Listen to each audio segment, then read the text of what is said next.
All right, this morning in our Finding Faith segment, we're joined by Chuck Lessick. He's the chaplain of IndyCar Ministry. Chuck, thanks for joining us here this morning. And exactly what is the IndyCar Ministry, and who all do you guys serve? Well, IndyCar Ministry is the official pastoral care of IndyCar, and we actually travel to every IndyCar race and support the drivers, the crews, the TV crews, media, basically the industry that is IndyCar. Yeah, and the ministry, too, is not just one denomination, right? It's for all different religions? Right. It's for everyone. We're Jason and I, the two chaplains, we're Christians. We have a Catholic priest that comes to give Mass at every race weekend for the Catholics, and we're there to basically support anybody, including atheists, in their daily struggles. I mean, that's what it's all about, is being out there for people. It's all about the relationships with the people of IndyCar. How long has the IndyCar Ministry been around? It's been around for a while, I think. It has. Officially, we would say it's been around since 1995. Tony George actually helped start it back when the IRL first started. They felt it was important to have that faith component in the IndyCar lifestyle, you might say, and we actually start all driver meetings and stuff with prayer. Now, when you guys have this ministry, do some of the race car drivers come, or do you have something separate for them? Well, we actually I would say we go to them. Certain ones, if they want communion or what, we can bring communion to them.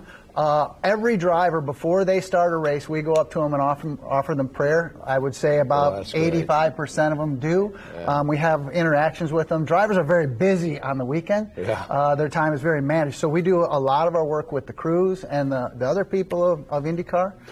Just encourage them through their life. Well, I think if I'm driving a car going 200 plus miles an hour, you can say a prayer for me before that race starts. You know, I mean, you're going awfully fast, sir. What's some of the challenges that people face with a paddock of IndyCar? Well, obviously, we have a lot of travel in the IndyCar season. So people are away from their families constantly, and they struggle with those family issues. Relational issues often lead to alcoholism and things like that. And the other thing, believe it or not, that's really big in our community is anxiety, because IndyCar is all about performance and perfection.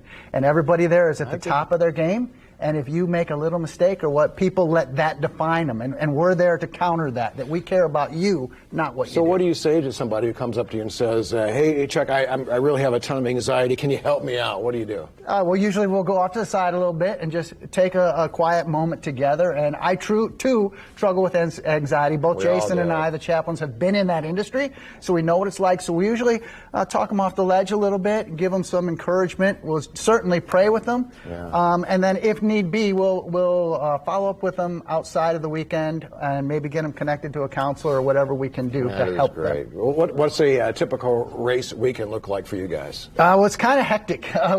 We spend a lot of time building relationships, talking to people early in the weekend, and just helping them with those struggles like we just discussed. But then we get into again offering prayer to the drivers before the car. We pray with about 150 different drivers. We service 4 levels in the IndyCar series, not just the IndyCar, but we do Indy Lights, Indy Pro 2000, USF 2000. So we do a lot of support with that, and then we pray the drivers' meetings. We also do a 5-minute devotional on race day mornings. Oh.